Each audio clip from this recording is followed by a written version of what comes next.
સુરતમાં હિન્દુ ધર્મની લાગણી દુભાય તેવા પેમ્પલેટ વાયરલ થઈ રહ્યા છે। ધર્મના નામે લોકોને ગેરમાર્ગે દોરતા ક્લાસીસના પોસ્ટર વાયરલ। આરોપી સસરા સરકારી શાળામાં પ્રિન્સિપાલ છે, જેના ઉપર કોમી એકતા જોખમાય તેવું કૃત્ય કરવાનો આરોપ છે। પોલીસે ગણતરીની કલાકોમાં આરોપીને પકડ્યો હતો। ગઈકાલે લિંબાયત પોલીસ સ્ટેશન વિસ્તારમાં સ્ટાર ટ્રેક કોચિંગ સેન્ટરના નામની એક પત્રિકા વાયરલ થઈ હતી કે જેમાં કેટલાક સંગઠનો વિરુદ્ધમાં અને બે જૂથો વચ્ચે વૈમનસ્ય ફેલાય એ પ્રકારના કન્ટેન્ટ્સ હતી, જે બાબતને લઈ અને લોકોએ પોલીસનો સંપર્ક કર્યો હતો। પોલીસે આ બાબતમાં ઇન્વેસ્ટિગેશન શરૂ કર્યું હતું। આ દરમિયાન જે સ્ટાર ટ્રેક કોચિંગ સેન્ટરના માલિક છે રઈસ શેખ, એને પણ આ પ્રકારના સંગઠનોએ કોન્ટેક્ટ કર્યો હતો અને એમને પણ જાણવા મળ્યું હતું કે એમના નામથી આ પ્રકારની પત્રિકા વાયરલ થઈ છે।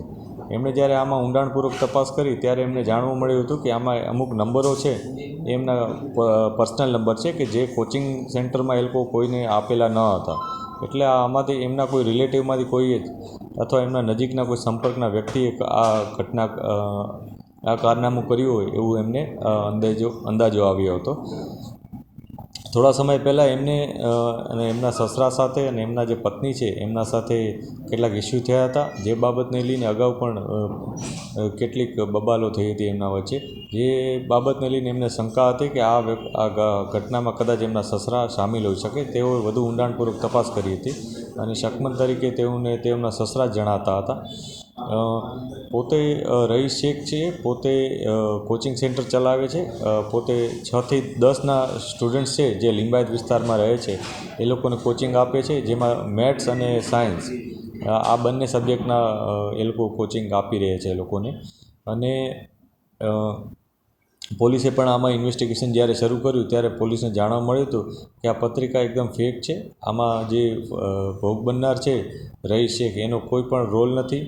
આ ફક્ત અને ફક્ત રઈસ શેખને બદનામી મળે અને એમના કોચિંગ સેન્ટરને બદનામી મળે અને એમના વિરુદ્ધ કાર્યવાહી થાય એ હેતુથી જ બનાવવામાં આવી હોય એવું પોલીસને જણાવ્યું હતું। જે બાબતને લઈ અને પોલીસે આ ગુનો નોંધ્યો હતો, જેમાં BNSની કલમ 299, 302, 351, 355, 356 વગેરે કલમો ઉમેરી અને ગુનો નોંધ્યો હતો।